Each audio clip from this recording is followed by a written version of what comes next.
Picture the most pompous, just the absolute most self-important person you can possibly imagine. Oh, we all know the type. Right. Someone of immense authority who just takes themselves incredibly seriously.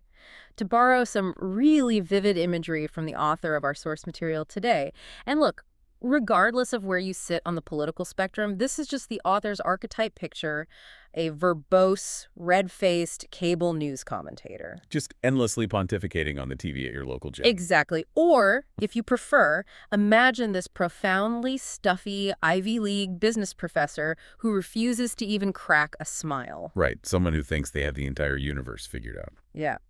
Now, I want you to picture a prankster sneaking up behind them during a moment of supreme relaxed confidence. Imagine that prankster sliding a thin, delicate feather right up their nose. Oh, man. Or dropping a freezing cold ice cube straight down the back of their tailored shirt. Just visualize the total, immediate collapse of their dignity. The sheer, unadulterated shock on their face. It's a phenomenal image to start with. It really is. And, it's not just for the sake of comedy, although there is a wonderful sense of schadenfreude there. That physical shock, the gasp, the flailing. It's a visceral metaphor for a profound intellectual shock. Which perfectly brings us to our mission for this deep dive. Yes. Today, we are exploring a concept that fundamentally challenges the architecture of your daily life. We are dissecting a chapter titled 1001 Days, or How Not to Be a Sucker. It's such a great title. It is, and the goal here is to completely upend how you view your past experiences, how you assess the predictability of the world, and most importantly, how you define the very concept of safety. Because, as we're going to find out, the moment you feel the absolute safest is usually the exact moment that Ice Cube is hovering right over your collar. Right. So what's fascinating here is that the entire enterprise of human knowledge, the way we build our understanding of the world, is basically an attempt to produce these moments. To generate what the author calls a micro Black Swan. Okay, let's unpack this. Because we spend our lives building these rigid, authoritative models of reality, right? Oh, absolutely. We put on the tailored suit of conventional wisdom. We convince ourselves we understand how the economy works, how history unfolds. How our careers will progress. Exactly. And then, inevitably, the universe drops an ice cube down our shirt. An event happens that completely shatters those beliefs. The author actually makes this brilliant observation about scientists and thinkers. They're essentially in the business of laughing at the shattered beliefs of their predecessors, while being completely blind to the fact that the exact same thing is going to happen to them in the near future. It's the ultimate intellectual arrogance. But to really understand how this trap works, we need to talk about poultry. We do. We need to look at Bertrand Russell's famous problem of induction, which our source material brilliantly adapts into the turkey problem. This is framed as the mother of all problems in life. So I want you to put yourself in the turkey's shoes, or, well, claws. Right. Imagine you were a turkey on a farm. Day one, a giant human approaches. You are naturally terrified. All your evolutionary instincts are just screaming at you to run. But the human doesn't hurt you. No? The human reaches into a bag and throws down a handful of delicious grain.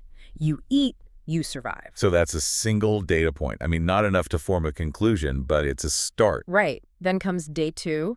The human returns. Again, no violence, just more food. Day 10, day 50. Day 100. Every single day, rain or shine, the human arrives, provides food, ensures your water trough is full. They might even shoo away a stray dog that gets too close to the fence. Yeah, they're protecting you. Now, from your perspective as the turkey, you are doing exactly what we are all taught to do. You are observing your environment. You're collecting empirical data. The turkey is acting like a rigorous, perfectly rational statistician. Exactly. If you ask the turkey to build a predictive model, it would use the available evidence. And the evidence is overwhelming. It really is. If you track this over 1,000 days, the data points to one inescapable scientific conclusion.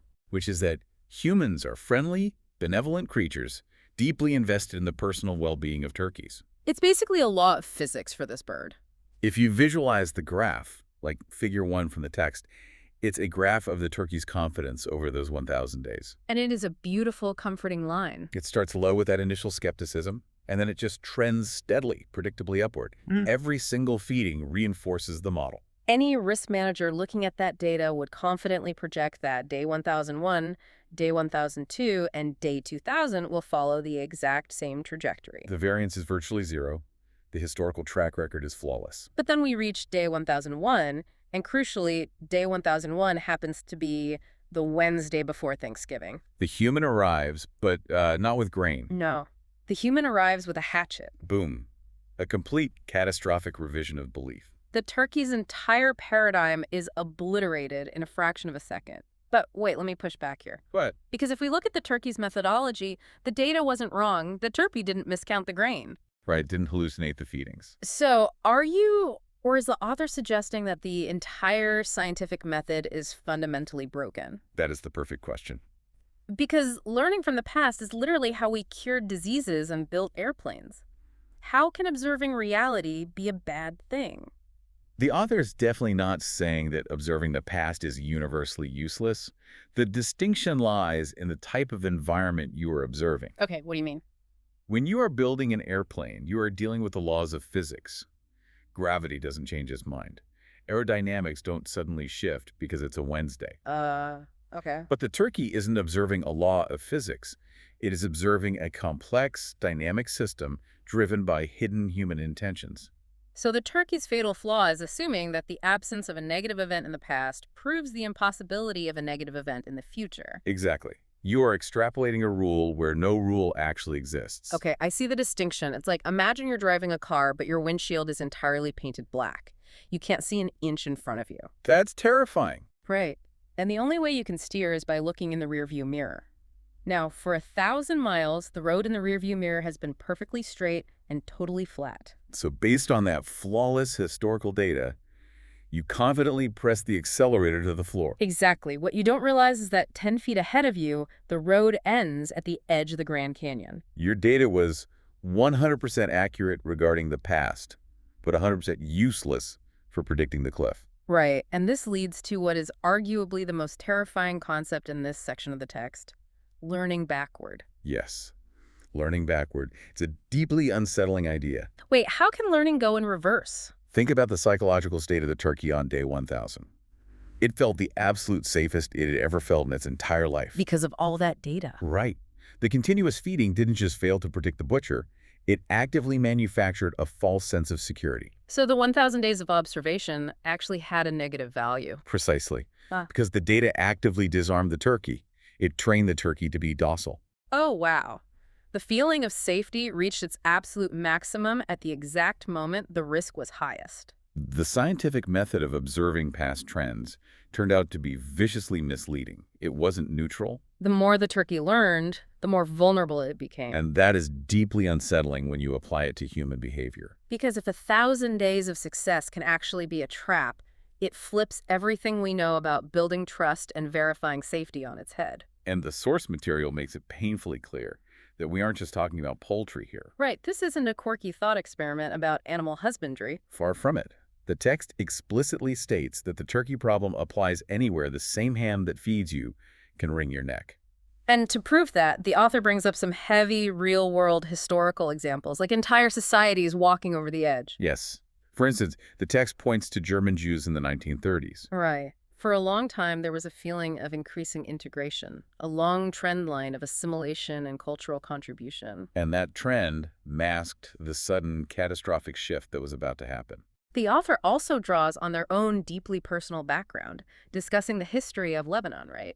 Yeah, for centuries, Lebanon was celebrated as a remarkably tolerant, peaceful society where multiple religious and ethnic groups lived side by side. So the historical data told the Lebanese people that they were safe, that their society was a model of mutual friendliness. They were completely lulled into a false sense of security right before the country collapsed into a devastating civil war. And then there's the Great War, World War I. Oh, that's a massive one. If you were a European diplomat in 1913, you were looking at a rearview mirror that showed nearly a century of relative peace since the Napoleonic Wars. Europe was economically intertwined, royal families were intermarried, and trade was booming. The data overwhelmingly suggested that severely destructive, continent-wide conflicts were an archaic relic of the past. Humanity had simply outgrown them.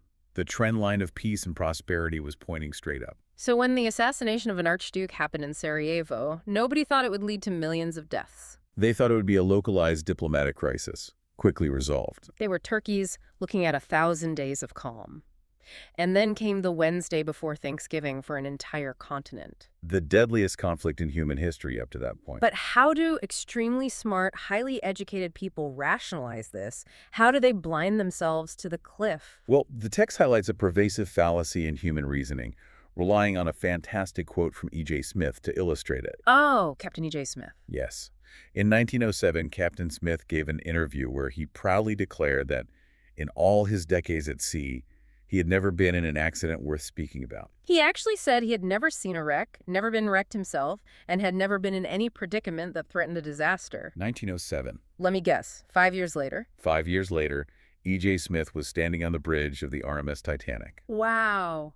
The most famous shipwreck in history. The author connects Captain Smith's hubris to a fundamental philosophical flaw, specifically referencing Thomas Hobbes. Hobbes. What did he say?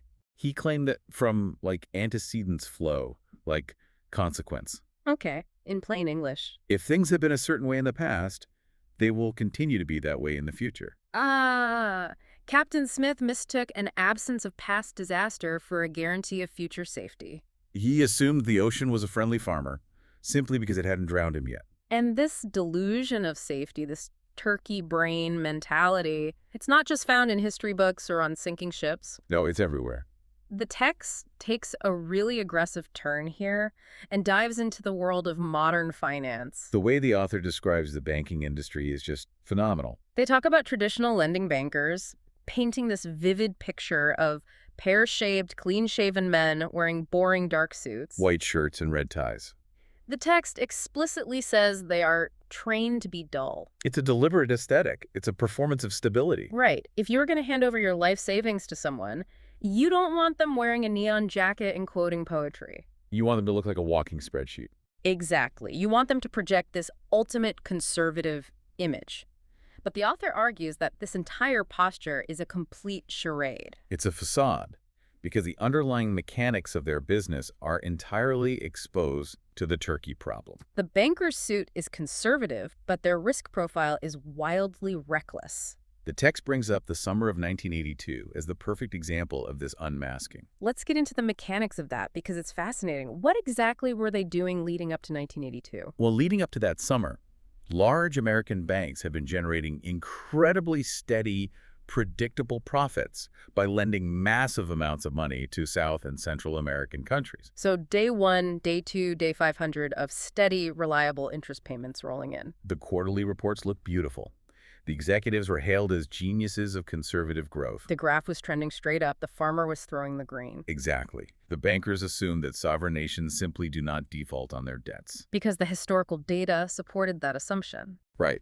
But then almost simultaneously, those countries defaulted. It was a sudden, cascading event. And in that single summer of 1982, those large American banks lost cumulatively almost everything they had ever made in the entire history of American banking. Just let that sink in for a second. Wait, I want to make sure I heard that right. Not just their profits for the year. No. Not just their profits for the decade. The entire cumulative history of their earnings wiped out in a single season. That is staggering. The losses from that one event eclipse decades of steady gains. It completely obliterates the idea of a conservative track record. And the tragic irony, as the text points out, is that they learned absolutely nothing from it. They convinced themselves that 1982 was just a freak anomaly, a once-in-a-lifetime aberration. Because less than a decade later, in the early 1990s, they repeated the exact same travesty with the real estate collapse. This time, the savings and loan industry imploded, requiring a taxpayer bailout of roughly $500 billion.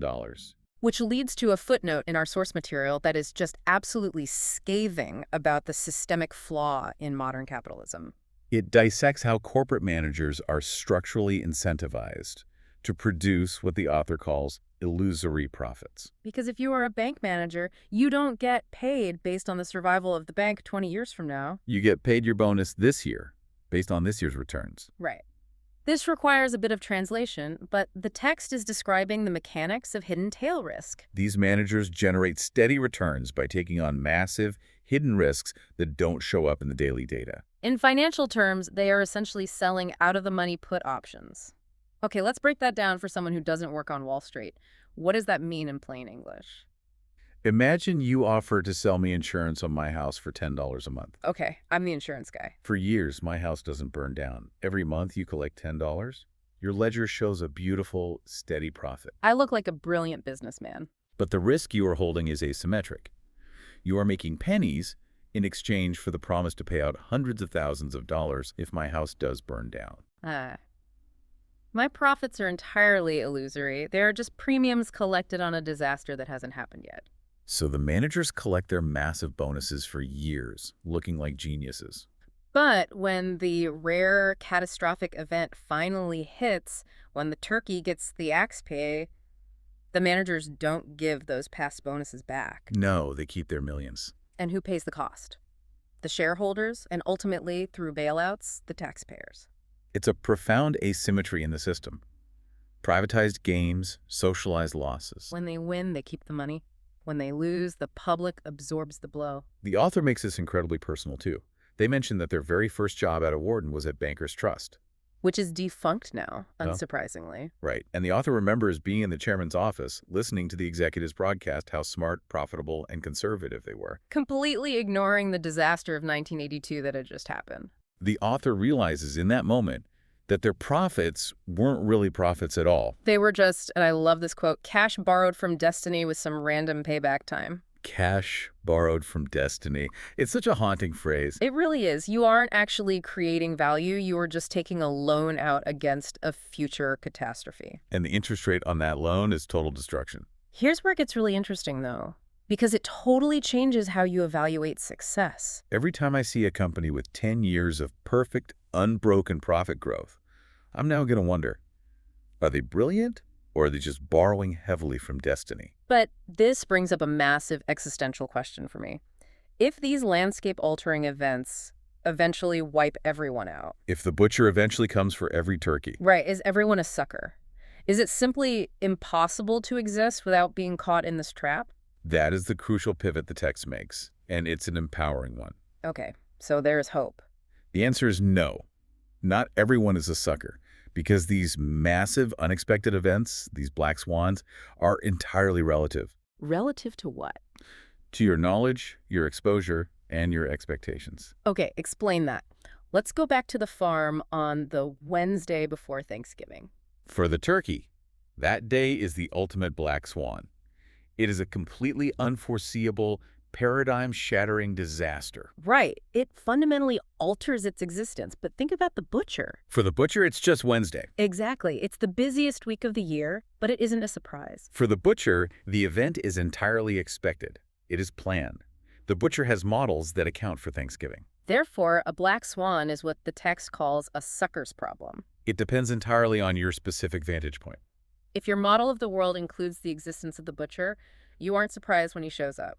So the goal isn't to somehow prevent Thanksgiving from happening. You can't stop the macro events of the world. The goal is simply to structure your life so you aren't the turkey.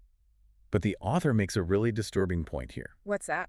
They argue that sometimes the very tools we use to try and understand the world actually turn us into turkeys. Wait, the tools we invent to spot the butcher make us the sucker. The text claims that science, or at least a certain type of rigid mathematical pseudoscience, is highly effective at manufacturing suckers.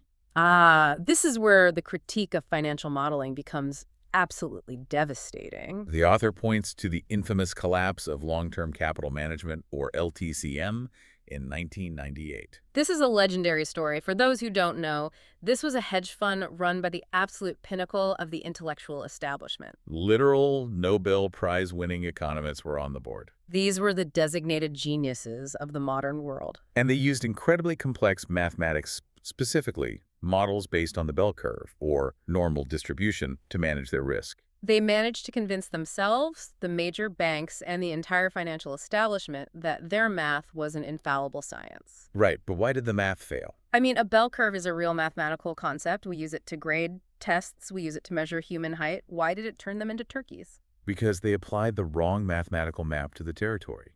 Okay, give me an example. Think about human height, which follows a bell curve. If you pick a random person on the street, they might be 5'9". Right.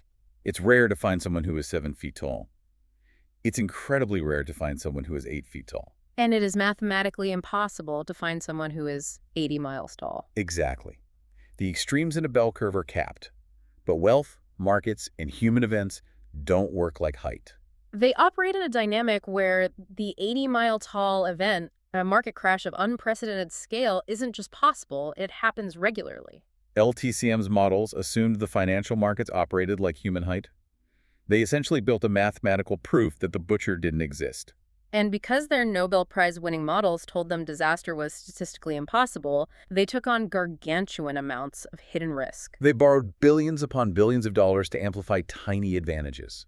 And when a Russian debt default occurred, an event their models said would happen maybe once in the lifetime of the universe, they suffered one of the largest trading losses in history in the blink of an eye. The entire global financial system almost collapsed because of their math. It's just wild. And the text also mentions a hedge fund called Amaranth in 2006. Yes, Amaranth bragged to its investors in promotional materials that they had 12 different risk managers. 12 highly paid professionals whose entire job was to monitor risk. 12 people staring out the window looking for the butcher. But the author argues that even if they had 112 risk managers, it wouldn't have mattered. Because all of those managers were using models based on past data to predict the future odds of a rare event. They lost close to $7 billion in a matter of days when natural gas prices behaved in a way their models hadn't seen before. The science didn't protect them. It merely gave them the false confidence to put their heads willingly on the chopping block. It's the ultimate illusion of control, and it brings us to another terrifying characteristic of these rare events. The sheer asymmetry of how they unfold in time. The speed of creation versus the speed of destruction. Exactly. We naturally tend to think of history and progress as this steady rhythmic metronome. Tick-tock. Things get a little better, things get a little worse. But the text says, no, that's an illusion. Positive black swans, the incredibly good unexpected events, take an agonizingly long time to build. The author gives examples like a creeping technology that takes decades to refine before it changes the world. Or the slow, multi-year grinding growth of the NASDAQ in the late 90s. Or a book that quietly builds an audience over 20 years before hitting a tipping point and becoming a global bestseller. It takes immense time and energy for the complex systems of society to construct something positive. But negative black swans, the disasters, they are incredibly fast. Destruction doesn't need coordination. It just needs a spark. The text provides a deeply poignant personal example of this asymmetry. During the Lebanese War, the author's parents' house in the town of Amiens and their grandfather's house nearby were dynamited. Completely destroyed by enemies in just a few hours. A few hours to wipe out generations of history, memories, and physical shelter. But when the war ended and it came time to rebuild those homes, it took 2 years. And the author calculated the ratio. Rebuilding took 7,000 times longer than the destruction. Yeah, 7,000 times longer. Just let that sink in. It is fundamentally easier, faster, and cheaper to destroy a complex system than it is to build one. That is a brutal law of nature that we constantly ignore when we assess our own safety. And that profound asymmetry in time is exactly why the turkey problem is so fatal. The 1,000 days of building trust, accumulating safety, and establishing a trend line can be eradicated in one single second of destruction. The butcher's swing takes half a second. The 1,000 days of feeding cannot protect you from it. So, hearing all this, processing the sheer mechanics of how easily our reality can be destroyed despite our best observations, I have to ask the obvious question. Go for it. Why do we keep falling for this? Humanity has been around a long time. Is this blindness to the turkey problem a new phenomenon? Did we only get this stupid when we invented modern finance and complex statistical software? Yeah, or have we always been this way? It's deeply embedded in human nature. We have always struggled with this. But what's equally important is that there have always been thinkers who recognize the trap. The text takes us on a fascinating historical detour here to show that this deep skepticism of past data has an ancient and robust lineage. It isn't just a modern critique of Wall Street. No, the text notes that while modern philosophy professors usually refer to this as Hume's problem, after the Scottish philosopher David Hume. The ancients were completely all over this concept long before him. But let's pause on Hume for a second, because the source material paints a very different picture of a philosopher than the dusty, tortured, isolated intellectual we usually imagine. Yes, the author describes Hume as jovial, a bon vivant. He was someone who loved a good meal, pleasant conversation, and deeply desired literary fame. He wasn't a hermit. And there is this fantastic, hilarious anecdote about him that perfectly illustrates the tension between grand philosophical theories and messy reality. Oh, I love this story. So Hume was quite famous in his local area around Edinburgh for being a vocal atheist, which was very controversial at the time. One day, he's out walking, and he actually falls into a swamp near his house. He's sinking, he can't get out, and he's genuinely stuck. An older local woman walks by, and Hume yells out for help. But the woman looks down, recognizes him as the famous atheist, and absolutely refuses to pull him out of the mud until he recites the Lord's Prayer and the belief. It's an incredible moment. The great skeptic, the man who questioned the very foundations of causality and belief, is suddenly confronted with the raw empirical reality of a swamp and a stubborn neighbor. Completely. Yeah. And Hume, being a practical guy whose life is literally on the line, actually tries to debate her for a minute. He tries to argue Christian ethics with her, like, doesn't your religion obligate you to help your enemies in distress? But the woman isn't having it. She holds her ground. So eventually the great philosopher just gives in, recites the prayer, and she pulls him out so he doesn't drown. What's really ironic about Hume, as the text points out, is the massive disconnect between what he was famous for during his lifetime versus what he's famous for now. Right. Today, if you take a Philosophy 101 class, you revere him for his profound treatises that question causality and induction. He is the guy who formalized the philosophical equivalent of the turkey problem. But during his life, those specific works, the ones that changed epistemology forever, quote, fell dead-born off the presses. Nobody bought them. Nobody cared. He actually became rich, famous, and widely read in his lifetime for writing a massive, multi-volume, best-selling history of England. The ultimate philosopher of skepticism, the guy who argued that you can't use the past to predict the future, became wealthy by writing a history book. You couldn't invent a better irony. But the text says we have to go back way further than Hume. Almost a millennium and a half earlier, to the city of Alexandria in the 2nd century. The author introduces us to Sextus Empiricus. Right, Sextus the Empirical. And he wasn't just a philosopher. He was a medical practitioner, belonging to what was called the empirical school of medicine. And the word empirical meant something very specific in the 2nd century, quite different from how we use it today. For Sextus and his school, it meant they fundamentally doubted sweeping, dogmatic medical theories. They rejected the idea that humans could perfectly deduce the hidden causes of diseases through pure reason. Instead, they relied almost entirely on trial and error. They would look at past experience as a rough, practical guide. If this herb helped the last patient, try it on this one. But importantly, they never put blind, absolute trust in it. They never codified it into an unbreakable law. They intentionally insulated their medical practice from the rigid dogma of the science of their era. Sextus belonged to the broader school of Pyrrhonian skeptics. And their whole philosophy was fascinating. It was essentially about systematically doubting everything. Not to be a nihilist, but to attain psychological serenity. It was almost like an ancient form of cognitive behavioral therapy. If a terrible event happens, don't despair, because your ability to predict the long-term outcome is flawed. Who knows? A seemingly bad event might turn out to be the best thing that ever happened to you. You suspend your rigid belief in definitive outcomes. What's amazing is that Sextus wrote a massive diatribe with a title that perfectly captures his frustration with dogmatic thinkers. Oh, I love the title. It's spectacular. Against the professors. Yes, against the professors. The author of our text notes that much of what Sextus wrote in the 2nd century could have been published last Wednesday. It's this timeless, recurring human frustration with academics and experts who think they have the chaotic world perfectly mapped and modeled. And from Alexandria, the text moves the timeline forward to the 11th century, and the intellectual stakes get even higher. It introduces us to an Arabic language skeptic named Al-Ghazali, or Al-Ghazal in Latin. Al-Ghazal is a highly pivotal figure in this history. Like Sextus, he was furious with the dogmatic scholars of his day. He felt they were incredibly arrogant. He actually referred to them using the Arabic word gabi, which the text translates as imbeciles, noting that it's a much more expressive and potent word than just calling someone a moron. He penned his own version of Against the Professors, a famous book titled The Incompetence of Philosophers. He was directly attacking the intellectual establishment of the Islamic Golden Age.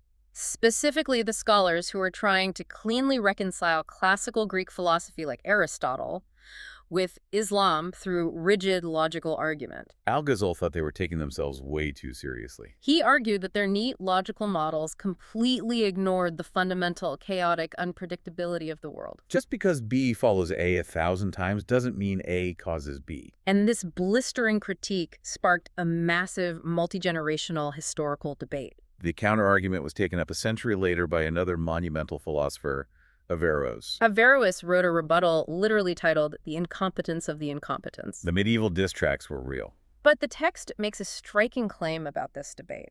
It says the debate was, sadly, won by both. What does that mean? How can both sides win a philosophical debate, and why is it sad?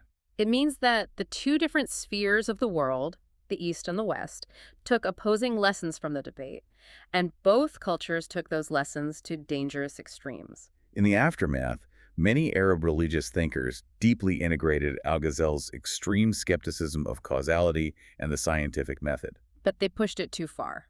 They concluded that since human logic can never definitively prove earthly causality, since the turkey can never truly understand the butcher's mind, we must abandon the search for natural laws entirely. And leave all causal considerations solely to the will of God. Ah, I see.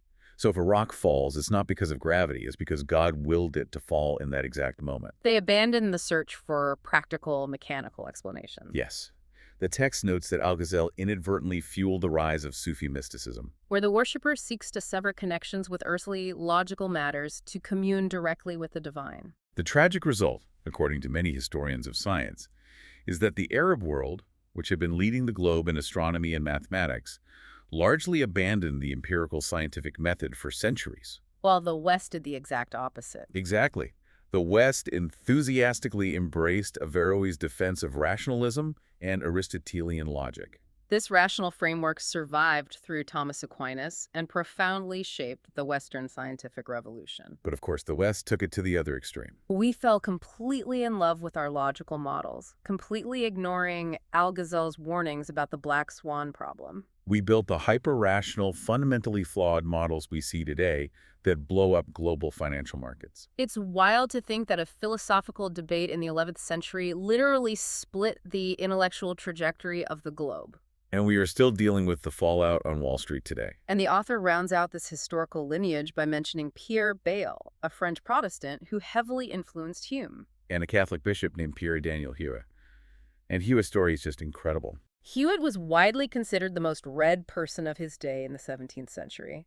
His appetite for information was insatiable. He lived into his 90s, and he literally had a servant follow him around, reading books out loud to him while he ate his meals. Just so he wouldn't waste a single second of potential reading time, the guy was the original 2x speed listener.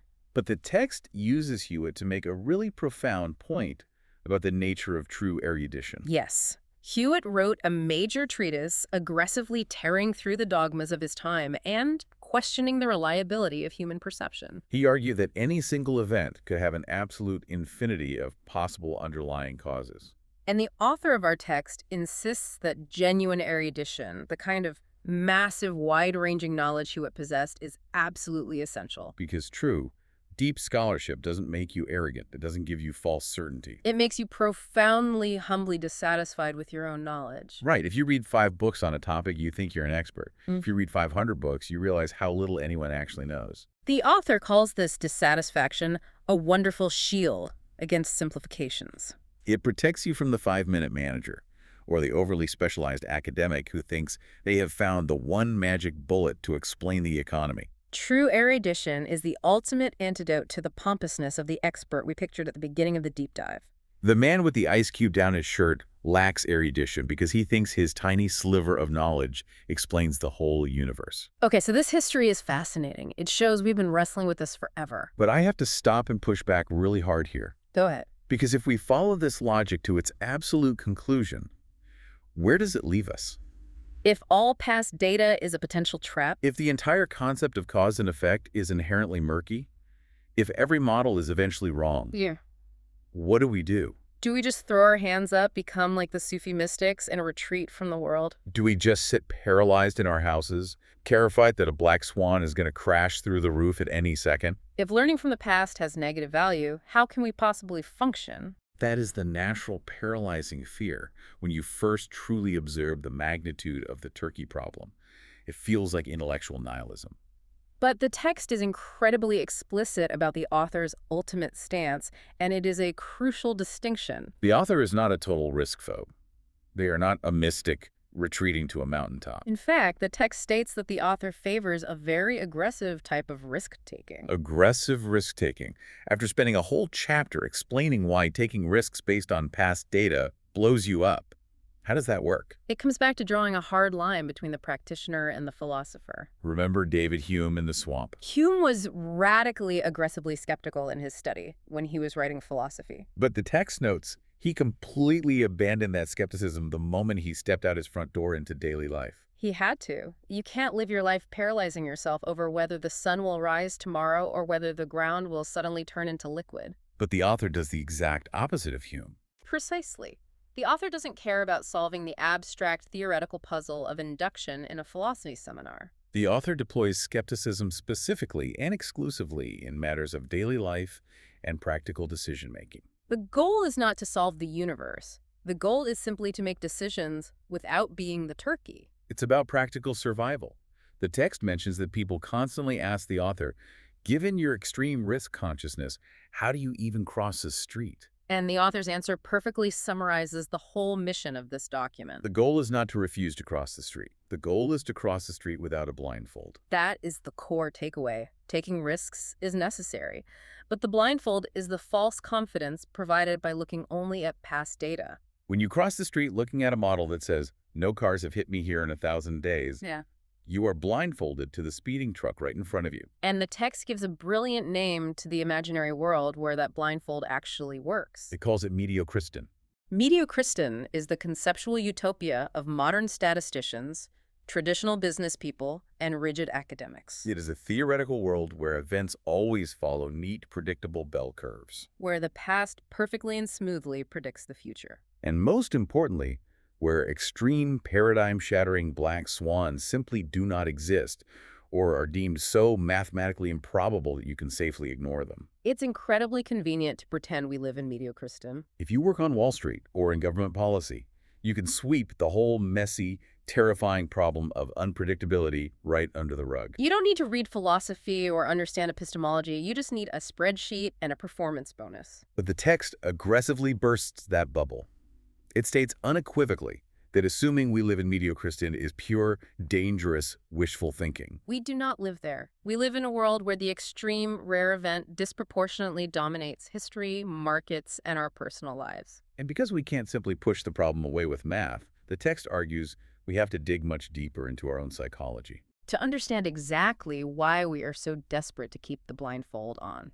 And to wrap up this chapter, the author provides a rapid preview of 5 specific ways we blindfold ourselves. 5 innate mental traps, 5 cognitive biases that actively prevent us from seeing the black swan. I want to spend some serious time unpacking each of these, because these 5 concepts are the exact tools you need to start taking your own blindfold off. These 5 blindnesses represent the psychological architecture of the turkey's cage. If we can understand them, we can step outside of them. Okay, let's dive deep into the first one. The text calls it the error of confirmation. This is perhaps the most pervasive. The error of confirmation is our tendency to focus only on pre-selected segments of what we've already seen and then blindly generalize that to the unseen. So in the context of the turkey only looks for evidence of feeding. It wakes up looking for the farmer with the grain. It doesn't look around the farm for a chopping block. It doesn't interview the older turkeys who are mysteriously absent about what happens in late November. And we do this all the time today, especially with algorithms. If you believe a certain political theory or a certain stock is going to go up, you naturally only click on articles that confirm your genius. You actively ignore the warning signs. You construct a reality entirely out of confirming evidence, rendering the disconfirming evidence invisible until it hits you. Which leads right into the second blindness, the narrative fallacy. This is a huge one. We fool ourselves with neat, cohesive stories that cater to our deep-seated thirst for distinct patterns. We desperately want history and life to make sense, so we invent reasons for why things happen, almost always after the fact.